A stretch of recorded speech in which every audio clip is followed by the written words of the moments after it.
we'll see on that front, but there is a very big gap now. 45 points between Team Redline and Team Vitality, who lost a whopping 27 during that race at Jeddah. It's time to find out what happens at Spa, though. It's race 2 in the Esports World Cup Teams Championship Final. Team Redline still in the driving seat as far as the title goes. A battle for second, though, that is very, very interesting indeed as well. We'll keep an eye on all of that over the course of 7 laps here at Spa-Francorchamps. Wow. We're racing again, and it's a good jump from 4 in a row. Max Benneker looking to make it 5 in towards turn 1, and La Source. It's late on the brakes for Sebastian Job, who was second at Jeddah. Whoa. It's a round and a spin for one of the Williams cars. It's Darren McCormack who's gone around. It is indeed Darren McCormack, so Williams not going to be scoring well in this one. Unfortunately, Don Blyer is in position, though, and could move forward, at least when it comes to the MVP award. Johan Jajoski had a huge save there on the way up the hill through Eau Rouge and Radion. He would have had a triple slipstream, but it's up to the BMWs to fight for it. Here goes Sebastian Job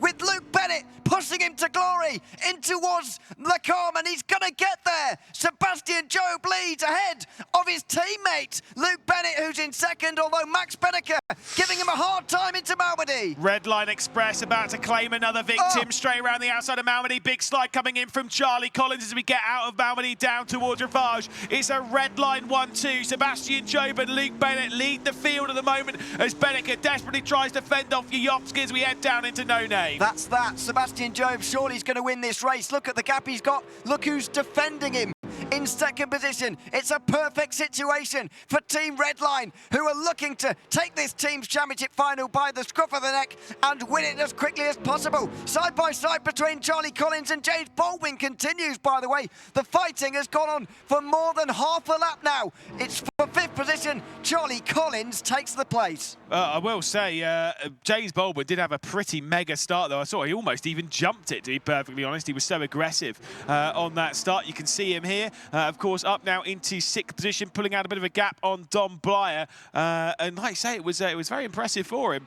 Could well be, again, moving his way into the MVP award, whether there's going to be enough races for him to get past Kaiki Oliveira, who genuinely could end the day top of the MVP. And I'm pretty sure BS Competition will be here and watching that one pretty closely, because that's 50 grand for that. Also, Blyer is a contender there, isn't he? Yeah, he's second. So he needs to move up. Can't remember where he qualified, though. I think he's making up some places in that. We'll get to that. We'll try and keep an eye on the MVP award across the day as we go on board with Sebastian Job, who was the unofficial MVP, or certainly our driver of the day, if you like, from race 1. Day 1, I should say, because he won 4 in a row and took that record, of course, against the 12 of the very best. Don Blyer qualified last, so at the moment, he would be taking over the lead of the MVP. He needs to gain 2 positions to join Kaiki Oliveira, and so he needs to gain 3 to take over the lead of the MVP award standings at the moment. So it does seem as though Don Blyer might be doing it, but let's just see if that one's going to change, because look at all this that he's got to fend up. And remember, it's about where you start versus where you end, not the overtakes themselves. Yeah, it's Josh Rogers. Oh, contact as Don Blyer tries to hang on to that position here. Oh, it's 3 wide. That's why there's so much contact. Josh Rogers doesn't quite realise it. Thibaut Casabon was over the gravel there. Oh, and he's in the gravel again. Through Lecombe. What a mess that was on the run up the hill. Rogers has 7th place. Yuri Kazdorp goes through as well. Absolute disaster there. I mean, that was just so messy between the lot. And Don Blyer goes down to 10th spot, so he's gained 2 in this one.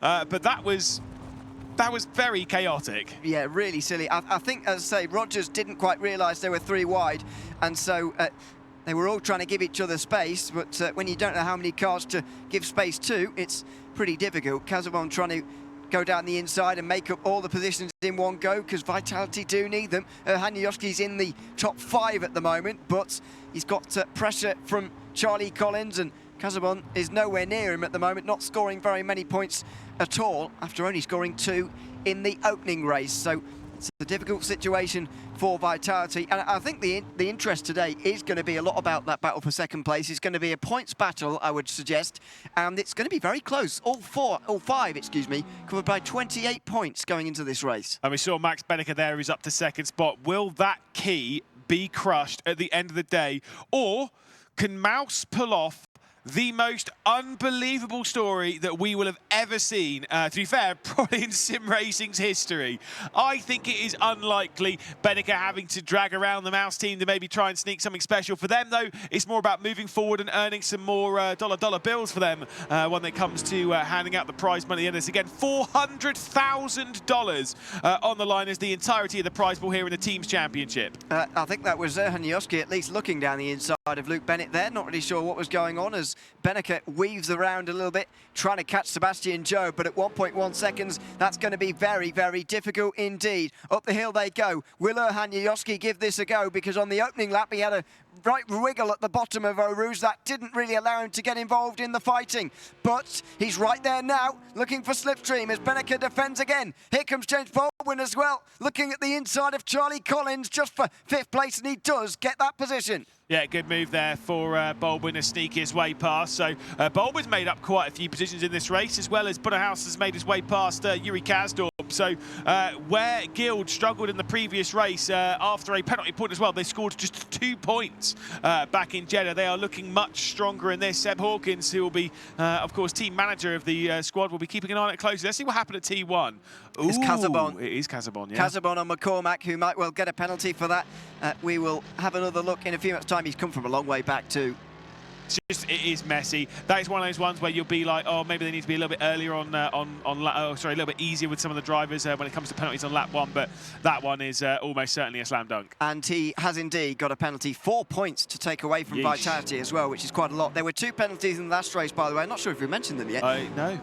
We'll get to that now. Guild and Williams both with 1 point taken away for incidents. That was from Bonnerhaus and Darren McCormack, respectively. McCormack for weaving around at the end as we saw him trying to get the slipstream to play. It's kind of it's a difficult one because in the name of the rules, in the actual wording of the rules, he did break them, I would suggest, but in the spirit of them, he didn't really affect the race, to be honest, by weaving like that. Which is why it's a warning, but a warning still gets you one licence point, 1 penalty point, which is taken away from the team's total. So there is that to deal with. We're riding on board with Luke Bennett sat in 3rd position at the moment, staring at Max Bennica. I will say, as we take a look at the drone shot running down into turn 1 at La Source, Sebastian Job's not 100% out of this right now. The gap's kind of hovered around the 1.2, 1.1 seconds. The thing is obviously Max Bennica is not going to get any assistance from Luke Bennett here when it comes to bump drafting. At the same time, he's not bringing down this gap either, Max Bennica. So I think even if there wasn't anybody behind him right now, he would find this a real struggle to get up to the leader. As we go on board with Hanyoski, he's going to have a grandstand view of this battle for 2nd place as Luke Bennett moves to the outside. Team Redline stepping into the void and maybe giving themselves 45 points towards their total.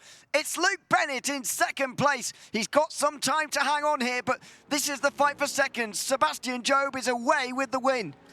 Yeah, Job's gone now. That is sealed it. So Sebastian Job will, whilst on the second on the all-time winner list, whilst there was a certain Max Bennica that was trying to close back in to retake 2nd. Of course, that 1 win in the previous race will grow out in favour, and we won't get 5 in a row from Maximilian Bennica. It just seems a little bit too far of a stretch. Replay of it though. Let's see the move from Sebastian Job working his way past the lead. This is lap 1, just after the start incident that we had a replay of a couple of moments, and then interested to see what happens just behind as well, because it looked like Bennica wanted the 2 red lines to go through almost. This was the response a few laps later. Hanyoski pushing him through, almost trying to follow through, but actually couldn't.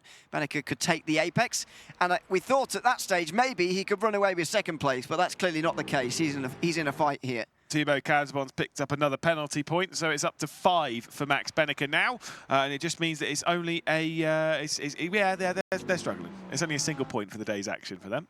So far, yeah, but we haven't added this race's total to them yet, so we'll obviously do that afterwards. But yeah, you're right, lots of penalty points and points taken away from Team Vitality as things stand. No fighting in towards the bus stop chicane this time round.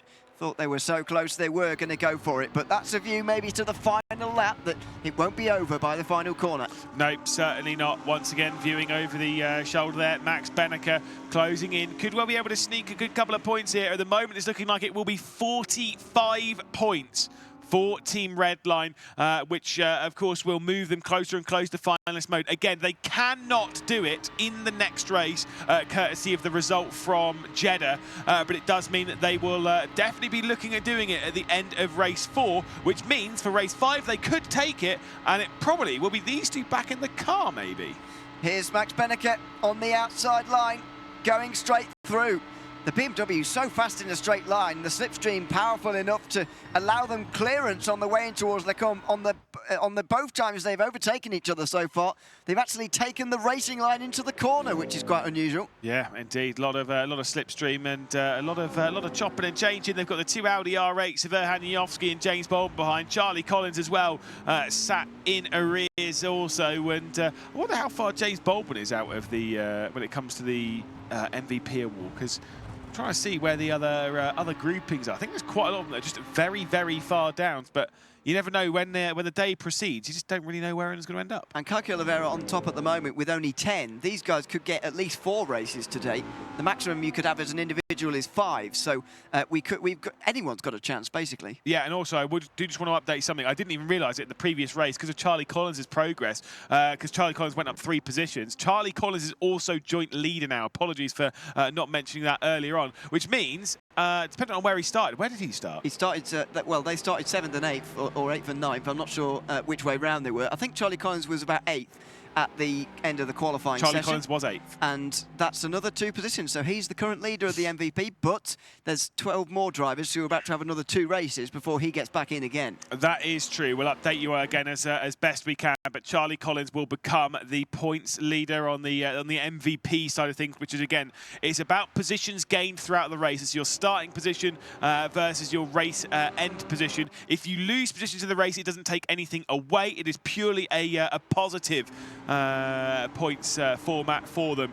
Penultimate lap of the race though, and I think the fastest lap did just switch into the favour of Max Benecke, courtesy of the slipstream and the overtake, because obviously he was able to take the racing line for Lecombe, but the gap already being 1.5, 1.6 seconds. It looks like Luke Bennett still might be able to sneak his way past. Will there be games played here for the final lap, or will there be another overtake for Luke Bennett, who bounces over the curb at the bottom, but he's able to save it and have some great speed over the top of the hill. He's almost alongside by the kink in the straight, but he's lifted out. The games have begun. They haven't started behind though. James Baldwin's going for this, and Luke Bennett's trying to help his countryman here. Down the inside of Erhan Yofsky. Here goes Baldwin on the inside line. Can't quite do it. Trying to redeem the heroics of the spring season major, but can't quite get up into 4th position on that occasion. Yeah, indeed. Of course, Baldwin's had some good history around this circuit, and I'm not going to try and remember the full name. It's the SRO Esports Mobileye Intercontinental GT Challenge. Something like that, yeah. Of course, that was back in 2023.